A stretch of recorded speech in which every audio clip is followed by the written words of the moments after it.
Okay, this is 5:01. We'll just jump into it right now. Well, good morning, good afternoon, and good evening, depending on where you're joining us from.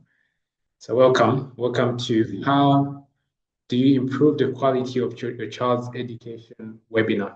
It's a practical guide for parents and a path toward the world's top university. This is part of the Counting to Curriculum Proof series, Future Proof series. Well, my name is Maurice Habineza, and I'll be your host today. So we are happy and so glad that you're here joining us today. Well, by joining, you are not just investing in knowledge acquisition, but also you are investing in the future of your child. Well, here's the truth most parents actually never hear. Quality education isn't about which school badge your child wears. So it's not about uh, that famous school that you know in your neighborhood. It's about actually what happens at home every single day. Well, the families whose children get into the world's top university aren't doing something like mysterious. They're doing a few things that are quite specific, consistent, and they do them long before the application ever gets at hand. So today, we'll walk you through home excellence audit. We'll go through 5 questions that show you exactly where your child stands right now.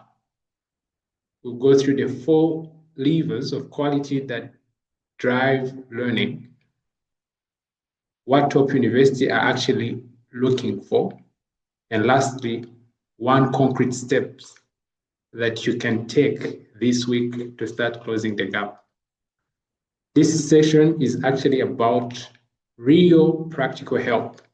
So we'll answer as many questions as we can during the Q&A, which we'll have towards the end. So please stick around. Now, it's my honor and privilege to introduce the speaker for our time today. Our speaker today is Mr. Amos Tafa. Mr. Tafa is a medical physicist, a math and science instructor, and the founder of the Counting to curriculum. He's also the CEO of the Learning Institute for Excellence. He was born in Nigeria and is now based in the US, Wyoming.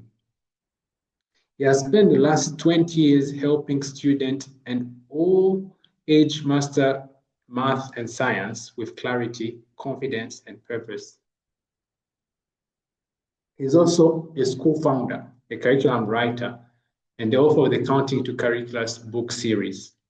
His mission is simple: build strong foundations, unlock potential, and help students achieve excellence for life.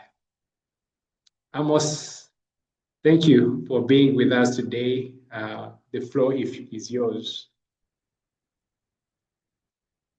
Hope you're able to Thank be. you so much.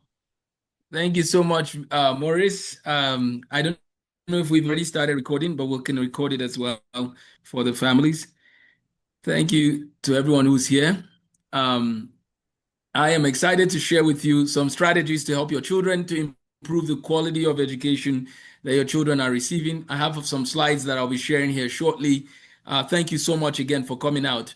We provide these webinars regularly to give parents the opportunity to ask questions and so we can walk with parents along the way. We are now in an era where there's so much change that if you're a parent trying to support your child in this day and age, you're going to have to be strategic in your approach, because even the schools are trying to make sense of the change. The change is so fast. And so let's look at a couple of things here. I'm going to share my screen and we can dissect a few. I just have a few slides I want to go over, and then we'll come back and answer any questions that you have. So let me start from the beginning of the slides. So give me 1 second. I'm going to, let's move this here.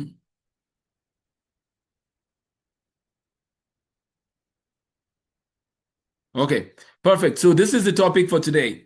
We're talking about how do you improve the quality of your child's education. Um, I grew up in Nigeria. I was blessed to attend Federal Government College Lagos and Air Force Primary School Victoria Island in Lagos as well. I was blessed to have very good teachers, and the person I am today can be attributed a lot with the people, with my teachers, and of course by God's grace and all the opportunities that He's given me, and my parents especially too. They gave me a platform where they encouraged me to keep doing better, to keep growing without, they were not pushing me, but they were encouraging me. And so, I'm excited to share some of those nuggets as we go. So, what is the moment that we're in, right? So, let me name the problem exactly. Let me name the issue. And this is something I keep writing about quite often.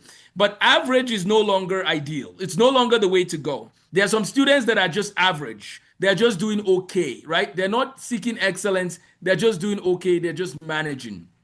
And the problem with that is that in the AI revolution, where AI can outperform many students in their classrooms, I think that your student needs to be careful not to just be average. Let me actually clarify something here. So, I'm also an AI instructor, and I want to talk about something that people don't know about the nature of AI.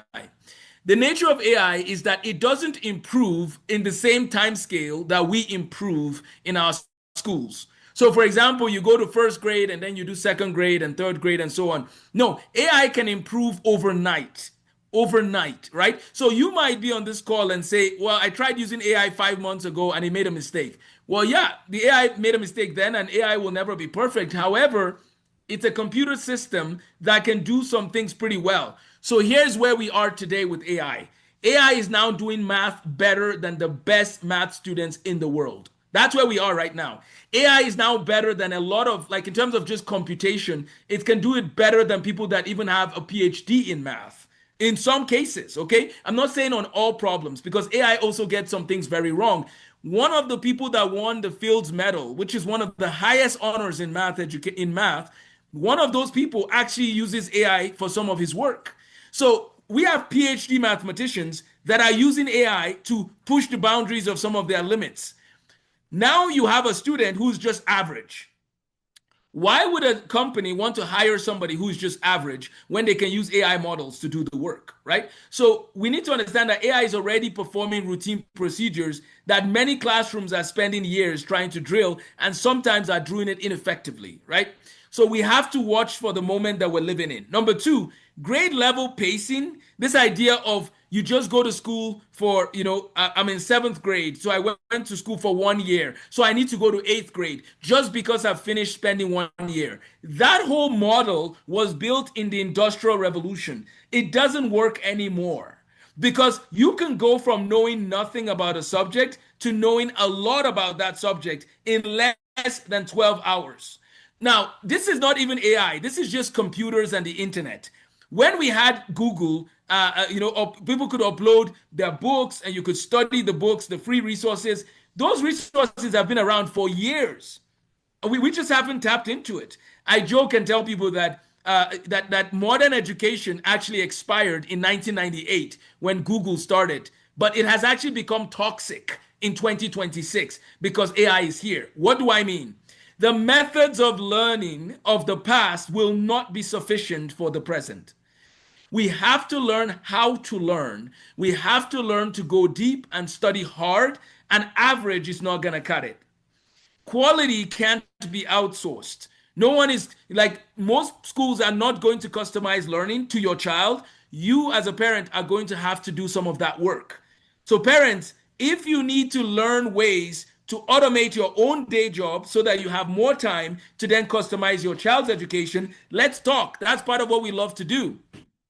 We love working with families and parents to learn how to use AI tools to improve their performance at work and whatever they need to do, right? Because here's the reality: nobody knows your child better than you. So it will be best if you can help your child find the best ways to learn so that they can reach their full potential. Now, what is the good news? Number one, we can teach and talk about how quality is built. By the grace of God, I've been teaching for about 16 to 20 years in different settings. So I watched education, from the days where we didn't even have smartphones. That was when I started teaching. When I was teaching, we didn't have smartphones everywhere. And I've watched what has happened through the years, and we'll talk about that a little bit more soon. So quality has a definition we can measure, and it involves mastery. Mastery, the ability to answer a question as if someone just asked you, what is your name? That is the level your child needs to be operating in, and that is not the level our schools were built for. But that is the level your child will need to operate in if they want to make waves in the AI revolution. They need to master mathematics. They need to master reading or know how to read and listen to books and comment about what they've read. They need to build products, build services. Your children cannot just know things anymore. They need to be building. Number two, let's take focus time every day. Take 20 focus minutes with your child and ask them, what did you learn today? What did you master today? What do you need help in? That time is going to be very important, parents. And I will say this now. There is no longer, what I'm about to say might come out as a shock, but I'm just being very, very honest, okay? I know you guys took out time, so I want to be very honest. Going to school and thinking that is the way that would guarantee your child's success in the AI revolution is a bad idea. Going to school is not what will guarantee success in the AI revolution. A self-driven learner that is continually learning is more guaranteed to succeed in the AI revolution. Why did I just say what I said? Because in school, there is too much wasted time. In school, there is too much wasted time. Like, think about it. Your child can be sitting in a classroom, the teacher is teaching, you know that your child already knows what the teacher is teaching, but your child has to sit there for 1 hour listening to something when they could have been working to move forward. There's something in life called leverage. What I'm realizing is that life doesn't wait for everybody to get to the same page and then move. Life keeps moving. Things keep going forward. That means your child needs as much leverage as possible. And one of the biggest pieces for leverage is this. You now have, parents and students on the call, you now have everything you need to know for every single subject, and you can access it any single time. So why are we going at the pace of the school then if we have all the knowledge bases? Well, that is what I'm partly trying to get at. We need to take ownership of our children's education. The school has a place, but its purpose is now being redefined. If a school is not adapting right now, it is obsolete. Because what is the point of me sitting down and listening for an hour with something somebody's telling me or notes they're giving me that I could access before they even came to my world? No, just think about that. Isn't it interesting? We now have tools that can break things down for us, including tools that existed before AI, by the way. We had all these tools, but we were still going at the pace of the school. The problem with this moment we're in now is the world is a global village, so to speak, in the sense that, here's what I mean by what I just said, in the sense that you can now apply for a job while living in Singapore and work for somebody in America. You can now apply for a job the job opening is in another country and you live in Nigeria. The world is this connected hub. That means that employers sometimes can find talent anywhere in the world. If your child is going to school in America, let me pause and say something. I am worried for them. I am very, very concerned because America is not producing excellence in education. America is not producing excellence in education, in their K-12 space especially. That means parents, if your child is going to school in America, here's my advice. Let me just give you a couple of advices for how to give your child a quality education in America. Number one, you might have to pull them out of their school. That is like, again, I'm getting old, I'm getting gray hair. There's no time, you guys don't have time. So I'm just cutting to the chase. I have been involved in American education for about 15 to 20 years. I have seen the decline in American education. It is very, very bad. Even if your child is the best in their school or in their state, they are a local champion, okay? You need to be asking, number one, is my child's school actually good enough? That's number one. If it is not, you're wasting time.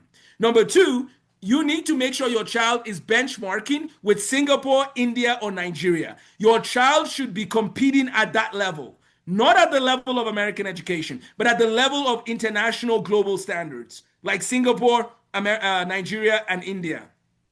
Number three, your child should be doing calculus guaranteed before the end of their senior year, but ideally by 10th grade. That is benchmarking against Singapore. Parents, again, I'm saying all this because what is going to happen is that many companies will just outsource to other countries. They will outsource to other places because American education is not robust enough to keep up with what's going on. We just are not serious in America. Let me give you one example. In what world do we give children 3 months away from math? Like, I almost want to cry as I'm saying this. How can you give children 3 months off from math? That is very unhealthy because math requires regular practice. So what I'm trying to get at, Amos is not angry at any parents on the call, oh please. But what I'm trying to get at is America is not serious when it comes to education. You need to make sure your children are learning at the same rigor as Singapore, India, or Nigeria. That is part of the only hope for giving your child a quality education. Now, our company in the US has a branch in Nigeria. And one of the things we're doing is we have new general mathematics. We have the textbooks Nigerians are using. We have some of the textbooks Singaporeans are using. We have it right here in America. And if you want to get access to these books, we actually have a logistics company that will be shipping those books to families. So you guys can use it and learn as well. The rigor is just not there in our nation at this time. So I'm going to leave you with a couple of things, like an audit. Here's what I want you to think about. Can your child explain today's lessons in their own words? That is number one. Every child needs to be able to explain what they learned in school. If your child is coming home from school and you ask them, where are your notes? And your child says, I don't have any notes. That's a red flag. Any school that is not teaching their children how to take notes, that's a red flag. Any school that a child comes home and says, what did you learn in school? Oh, we just had fun in school. That's a red flag. So you need to make sure that your children can explain what they learned in school back to you. That's number one. Number two, is your child advancing by mastery or by age? You know, in America, they just did a survey or they just found out something. Some of the students in American universities have a grade level math ability of a second grader. Let me repeat for those at the back. There are many students in American universities today that don't know how to add fractions. How did they get to university? Well, in America, we just keep moving you along sometimes, whether you've mastered it or not. Now, I know some parents, some children are going on holiday in different parts of the world. And I'll tell you this. Your children should not be playing throughout the whole holiday. They should be learning something. They should be reading books. They should be interacting with an instructor. They should be getting coaching. They should be learning year round. How do you give your child a quality education? You ensure that they're learning year round, because in the AI revolution, there are no gaps for knowledge acquisition. Here's what I mean. This idea of a school year calendar, it doesn't work in the AI revolution because people are learning. Every week there's a new AI model. Every week there's a new product. Every week there are new things for people to learn. So if your child thinks, oh, my holiday has started, so I don't need to learn anything till next year, they are going to be in trouble when they get a job. Because when they get a job, they'll realize we are no longer in the era where you can just say, well, I've done my part and I'll sit back and relax. No, sometimes you're going to have to go the extra mile. You're going to have to go the extra mile. Are your children learning how to go the extra mile? If I was a 12-year-old right now in the world, I would have all my books for next year and I will be reading them right now. I'm not saying children can't play. Yes, they can play, but they need to be learning year round. One of the most important skills right now in the AI revolution is continual learning, continuous learning. So I know I'm kind of hitting like beating a dead horse, they say sometimes, but my point is this. We need to make sure that our children are learning year round. Number three, did my child read a real book today? Your children need to be reading year round. Or for some people who have dyslexia, they might be able to use an Audible account or like listening to the book. But children need to be reading. They need their minds to be challenged. The more they read, the better they'll be able to think and the better they'll be able to write. Number 4, did my child build something this week? Your children need to be building projects. They need to be writing. The reason is because in an age when information and knowledge are everywhere, what makes a person stand out is not just knowledge. It's what have you built? And then number 5, does my child own a goal they're chasing without being pushed? This is what you should be praying that your children get to. Your children need to own their learning. They need to own the education. This idea where parents are telling the child what to do. Let me just tell you guys a story, okay? And I'm sorry I'm sounding like I'm angry in a bus stop in Lagos. No, I'm not angry. When I grew up in Lagos, and the bus stops, when you go there, people are talking about the next city you need to go to. Ijanikin, or Victoria Island. They're shouting, right? And sometimes I do shout, but it's because I'm excited, and I want to share this with you. Let me just tell you one quick example of education. When I was growing up in Nigeria, I had to go to I went to FGC Lagos. I was blessed to go to FGC Lagos, which is a school that we're doing some projects with. And you guys will be hearing about this from time to time. We're building a STEM center at the school, and then we're going to connect the students at the school with the students in America so that they can learn together. And one of the things we're doing is, when I remember 1999, October 3rd, that was when I went to the school. Okay, so I'm about to wrap up here, and then we'll take some questions. But in 1999, I went to Federal Government College, Lagos. And we were in boarding school at the age of about 10 or 11. Do you know that our parents were not there to tell us, go and do this and go and do that? We had to take responsibility at the age of 10. At the age of 10 or 11, we were fully responsible for the 17 subjects we were taking. Parents, if you're on this call and you still have to tell your child, oh, John, do you have any homework today? I want to tell you a story, one other story. There's something called the Pygmalion effect and the Golem effect. The idea of this effect is that if you lower the bar, people will sometimes operate at the lower bar that you have. If you lower the bar, people will operate at that lower bar. The American education system has lowered the bar to the floor. The American education system has lowered the bar to the floor. What do I mean? The bar is so low. All you need to do is just show up and you will pass and graduate. But that is not how the world works. And that will not get your child into very good schools and very good jobs. The world works now in favoring people that pursue excellence. That's where we're at. And why am I saying all of this? Because parents, your child's school might have told you, yeah, you need to remind your child if they have homework. But here's good news for you today. Mr. Amos is pleading. Children, if you're on the call, and if you're not on the call, the parents should please share this with you. Once you get to 5th grade in America, please take ownership of your education, of your learning. Take ownership and know exactly what is due, know exactly what is expected of you. Your parents should not tell you that.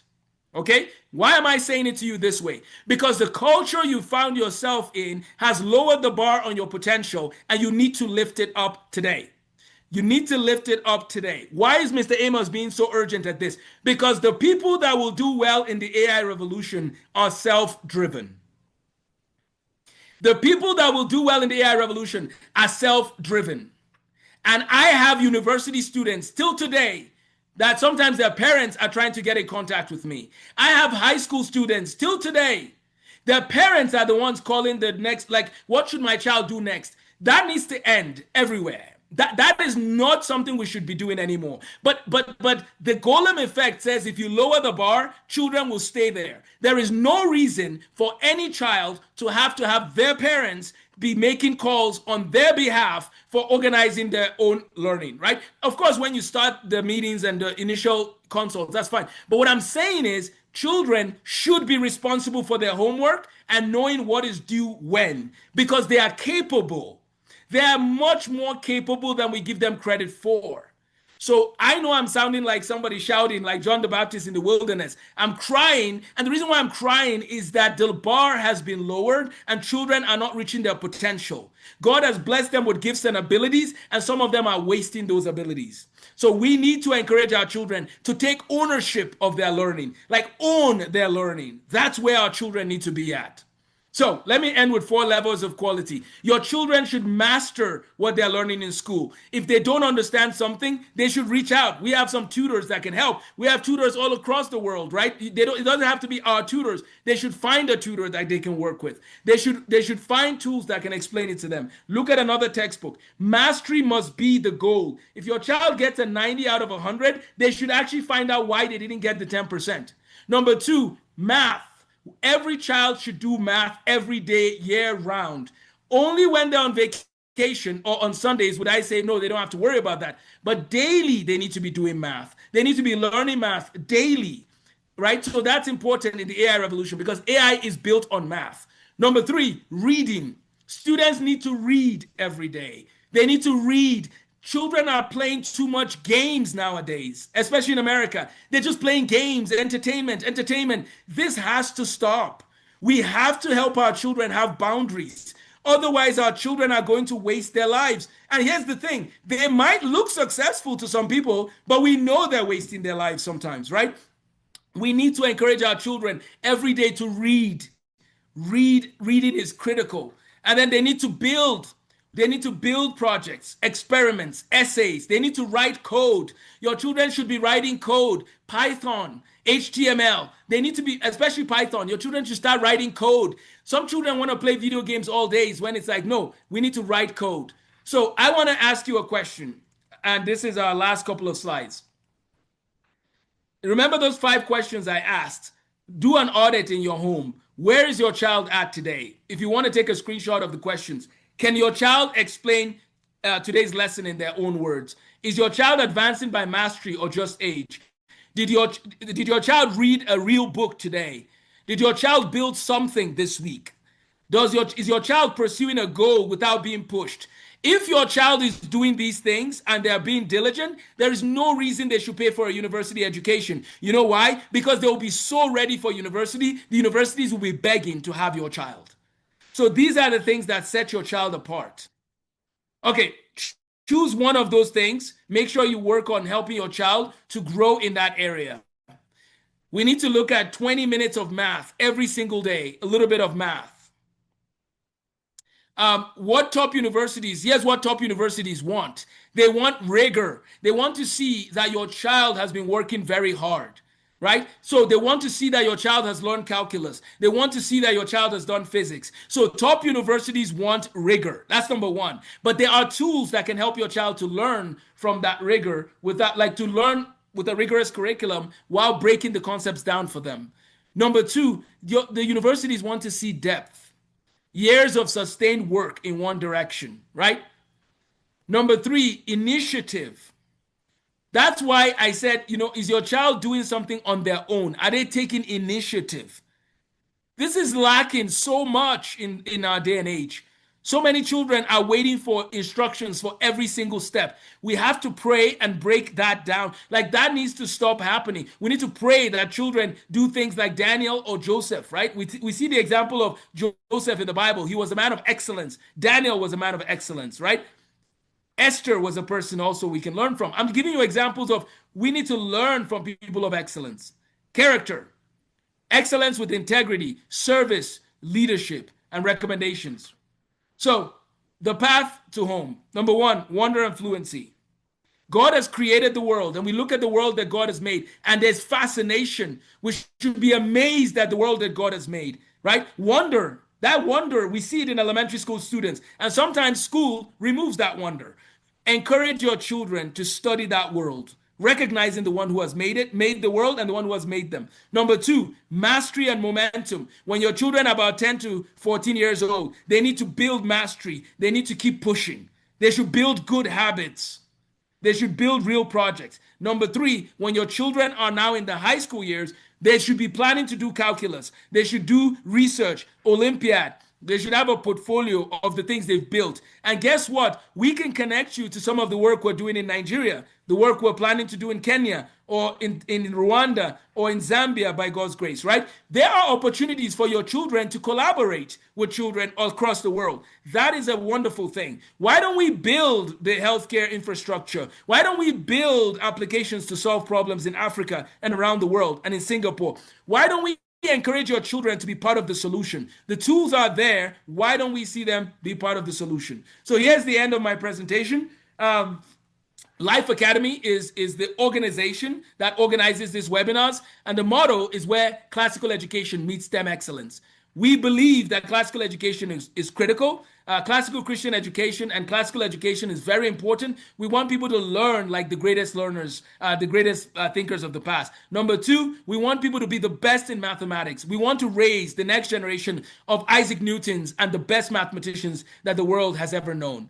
My name again is Amos Tarfa, and that is my presentation on giving your child a quality education in the AI revolution. I will hand it back to Maurice.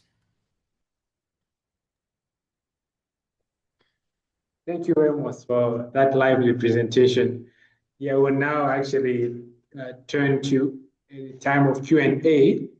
So, participant, please do drop your question in the Q&A session, or even in the chat if you would like, but we encourage using the Q&A. So I will just ask some few common questions that may arise from your presentation, Mr. Tarfa. The first one really I'd like to bring out is, what's the very first thing a parent should look at when they are trying to evaluate how their students are doing in terms of school, like when they are at home and they're trying to find out what's the very first thing that they should do? So you guys might hear an urgency in my voice, right? And the reason why there's urgency is this. I'm a physicist by training, so I have a degree in chemistry, physics, mathematics, and so on. We study AI models. We are seeing where things are going.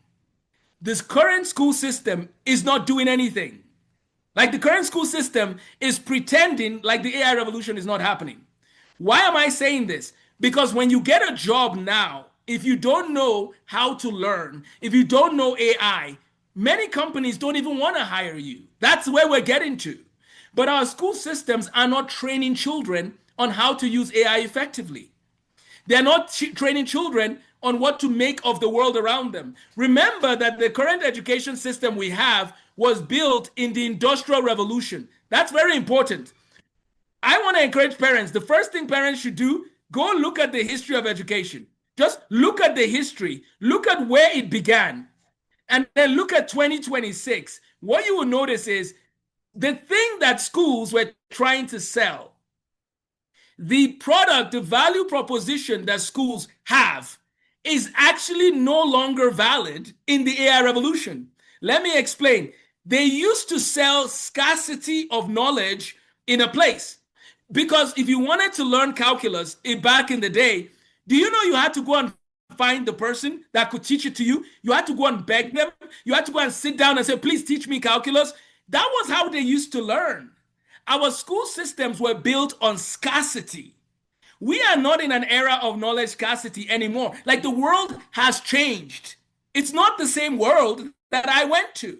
So let me give you one quick example. How can we be asking students in math the same questions they asked me when I didn't have Google? Are you guys seeing why Mr. Amos is a little bit angry? It's like, you can't be keeping the standard at the same level when people didn't have calculators. You can't be using the same standard, but that's what we're doing. So by the grace of God, my company is creating the future of education. And I'm very happy to share that with people, because I want them to run with it, because we have billions of children that are not being educated properly in the AI revolution. If you guys see what I'm saying. So parents, number one, please look at the history of education. It's very important, because what you realize is, wait a second, why is my child doing 1 year of math in 1 year when there's Google, there's Wolfram Alpha, there's AI, and my child is doing 1 year of math in 1 year? How now? How? You see what I'm saying? It makes no sense. Our current education system actually makes no sense. Now, I work with the current education system, but I'm not happy. I'm just being honest. I'm not happy. We need to change it. So parents, look at the history of education. Number two, please, mathematics. Let me calm down so they don't say I'm angry. Let me calm down. If your child is learning maths in America, Either supplement or pull them out today. If you're the best in maths in an American school, you are a local champion. You need to go to the global curriculum. Guys, my heart aches for how bad education has become because I know what children are capable of. I went to school in FGC Lagos. We didn't have light. We didn't have water, but we're doing better than America in math education. Are you guys seeing what I'm saying? There is no reason why your child, if your child is struggling, it's not because they're not smart. It's because the schools have failed them. And that's what I'm trying to get at. Our schools are failing the children, so the children think they're not smart. Your children are smart. Your children are bright. Your children can do great things by God's grace. But your children's school system is the system. It's not the teachers I'm talking about alone. It's the system is failing them. So what should parents do? You need to, and parents, I'm willing to give you all my tools. You need to understand the history of education. You need to understand what your children are capable of. And then let's take your children to the moon. Let's take them far. That's what I'm getting at. So what is one thing parents can do? Understand that the times have changed and that your children need much more than any school can provide. And we'll be happy to help your children as well. So Amos is not angry. I just don't like seeing children waste their potential. There's another question in the Q&A. If you want me to take it, I'll take it. Should school ban use of smartphones and technology-driven education in the same manner? Oh, sorry. Should a school ban the use of smartphones and technology-driven education in the same manner as Sweden and Norway did? That parent, thank you so much for asking that question. Or individual, sorry, I don't know if it's a parent or an individual. Thank you so much for asking that question. Can I just take 1 minute to answer what they're saying? So there are countries of the world right now that have banned smart devices in school. Like they can't use laptops in school. They can't use smartphones in school. This has happened already. And countries like, let me remember, is this Sweden, Norway? They're banning these devices. Here's my advice, parents. Again, especially if you're in America. And please note, we are doing work in Africa, in Nigeria, Rwanda, Zambia, Ghana, and Kenya. We are doing work in Africa. But a lot of my audience is also from America. And I just want to speak to them for a second. If your child is actually getting a K-12 education in a good school in Africa or in Nigeria, they will outperform American students at the same level. That's not even close. But let me talk to Americans for a second. You guys would realize in America, there's a lot of debate right now about smartphones and technology. This is a red flag. American students and a lot of the young people, data just came out that their intelligence ability has declined for the first time in 150 years. Let me repeat. The intellectual ability of students has been on the decline in America. It's the first time. And you wonder why. In American schools, they give them laptops sometimes and computers. Parents, if your child's school is using laptops and computers in a very regular fashion, it's not like a special one-off. If they're using it regularly, I want to beg you. Again, I'm saying I'm getting old, so I'm cutting to the chase. Remove your child from that school, please. Like, I'm begging. And here's why I'm begging. Because it's failing them. Do you know that children now don't even know how to think? Like, you ask them a question, they want to Google it right away. They can't think for themselves. A lot of children can't think because we've given them too many devices and they can't think for themselves. So guess what Denmark and Sweden did? They removed all the technology and they bought paperback textbooks. Millions of dollars of investment. Why did they do that? Because they realized that is their only hope to save their children's education. So when a country is willing to put in millions of dollars at the same time when intellectual decline is happening, you know that these are not normal times. That's why Amos is like, I seem excited. It's like, these are not normal times. Children are failing all across the world in mental cognitive tasks. We have to help them learn how to learn. So I don't think we should have laptops in classrooms, and I don't think we need smartphones in schools. And I'll be very honest, again, parents, I'm not trying to call you out. I'm just trying to provide some love and truth at the same time. So please, I'm not calling any parents out.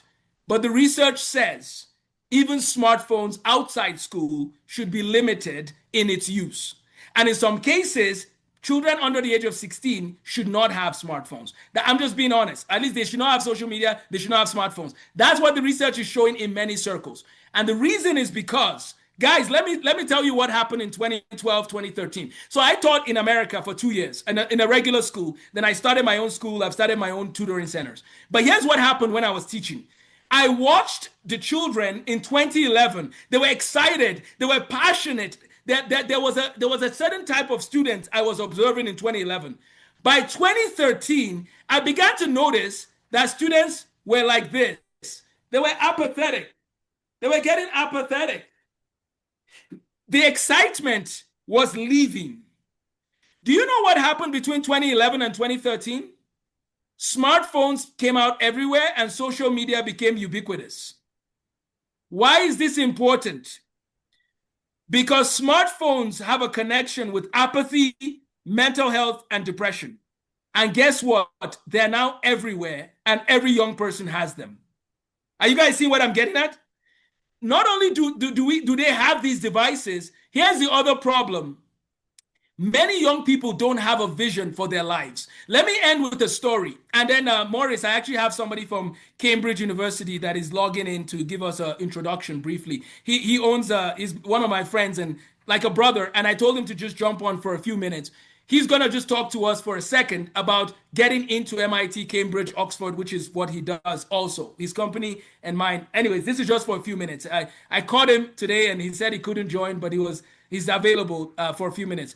So here's what I want to say, because we're talking about giving your child a quality education. And this particular individual has done research both at Cambridge and Oxford. You can't get more quality than that, right? You just can't.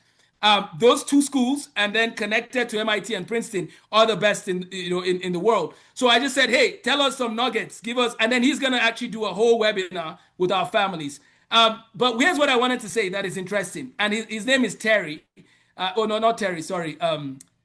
That I'm calling his other name, his brother's name, but you see him log in and have him jump on the call. Anyways, so here's what's happening with these universities.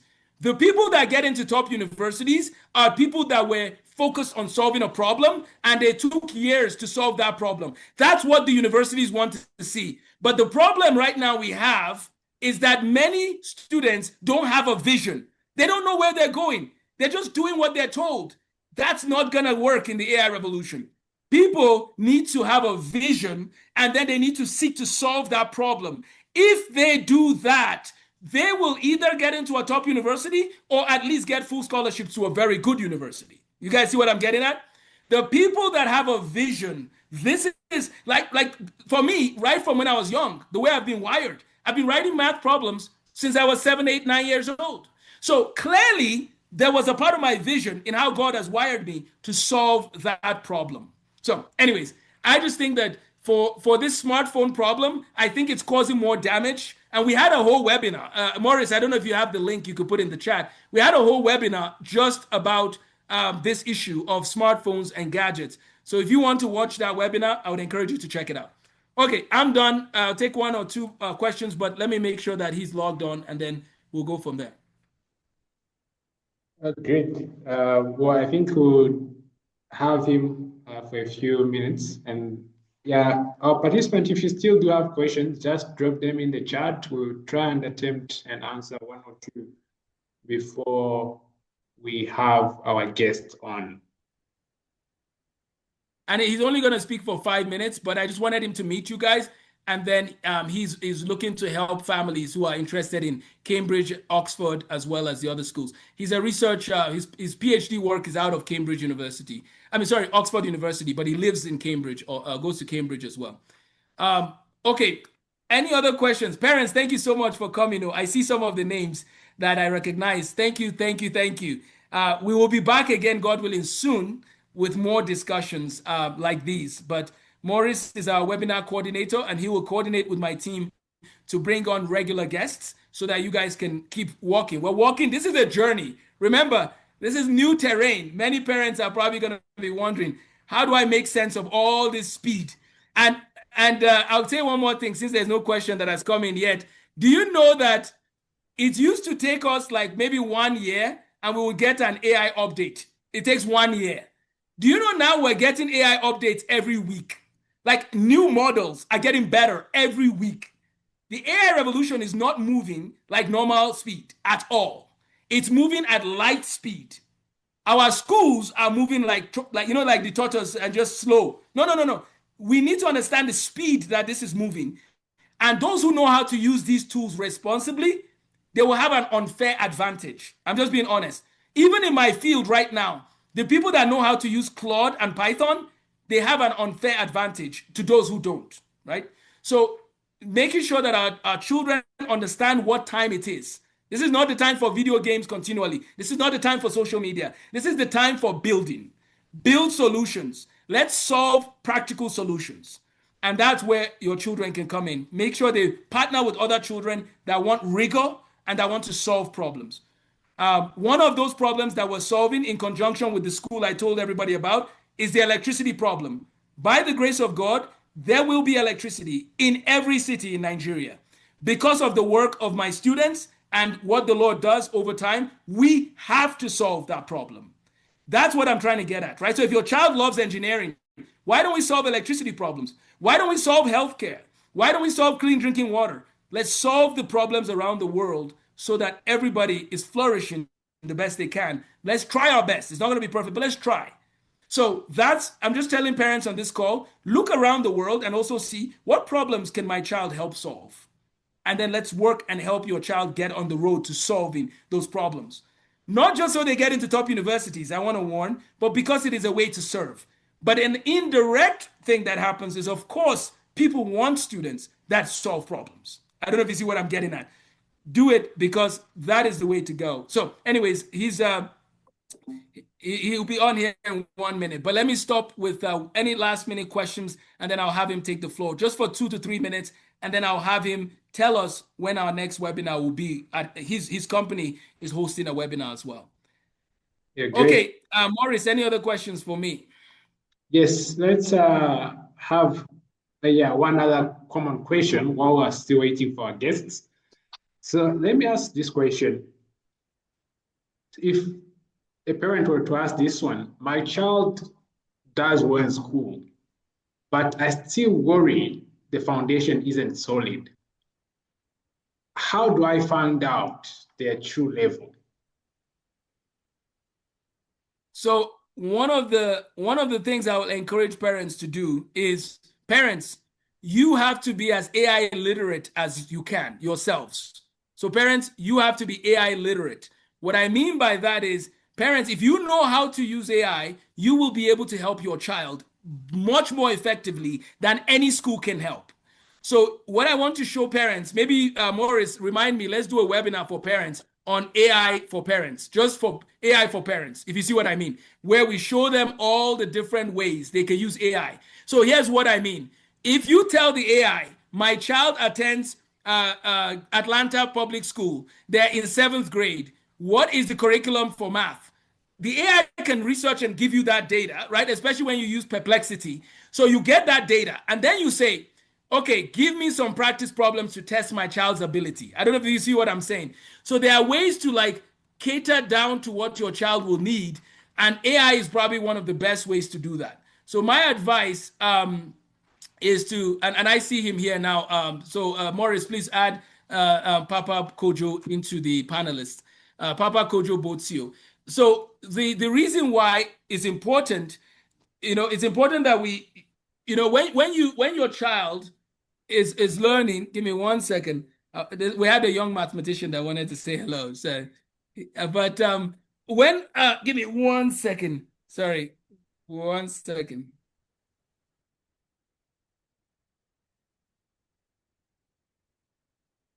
So when a child is like working on different concepts, it is important that you can use AI to help you break it down for the child.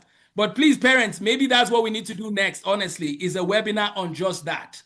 How do I help my child using technology to find the gaps? So I'm going to stop there for now. And then parents, if you don't mind, we'll do a follow-up webinar just on that issue. So maybe actually, Morris, same time, same station next week. I'll be more than happy to do that webinar and record it and share with parents on how to use technology, AI resources to help your child when they have fundamental gaps. When it comes to mathematics, though, by the grace of God, you're covered, because by God's grace, our company has written counting to calculus, and your child can learn a lot of mathematics, and we also have assessments to show exactly where they are.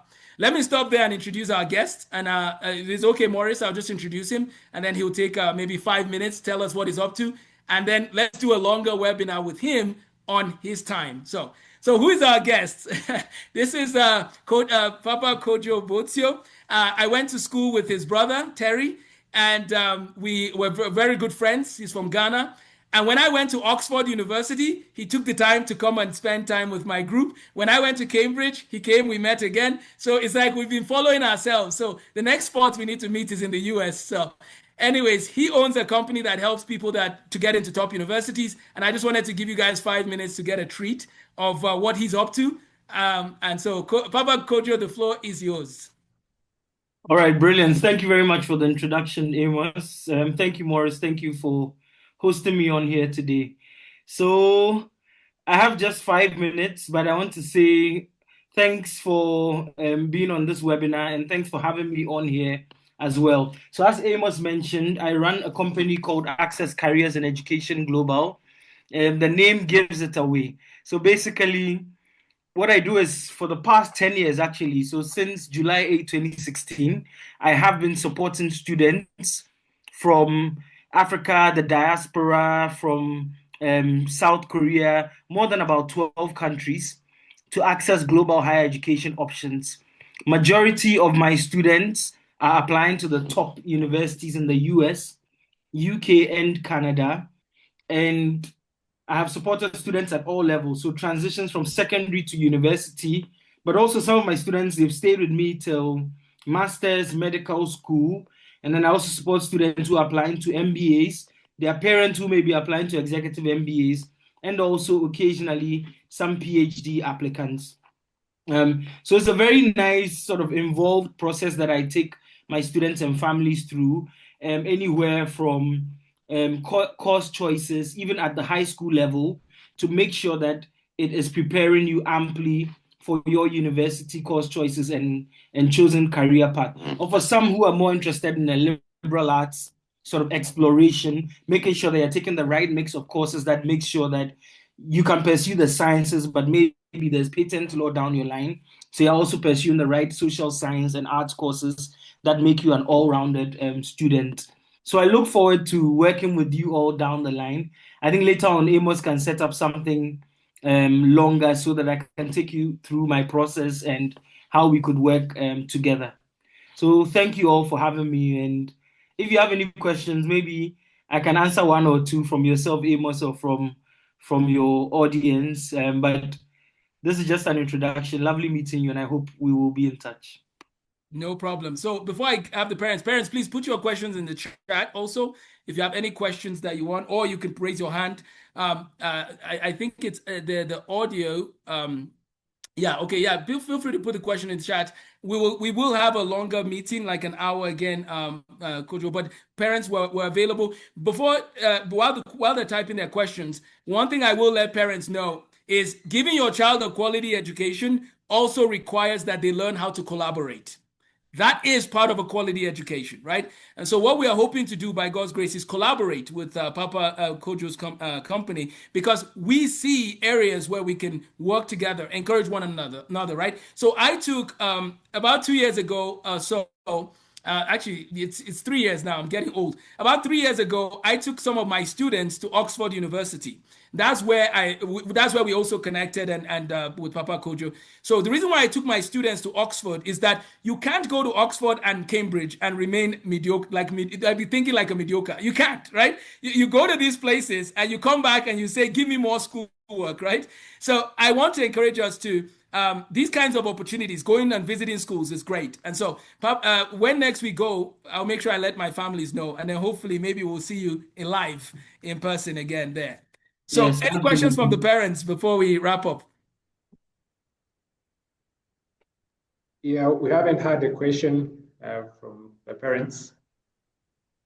Yeah, Okay. but let me just ask one maybe that might be on their mind.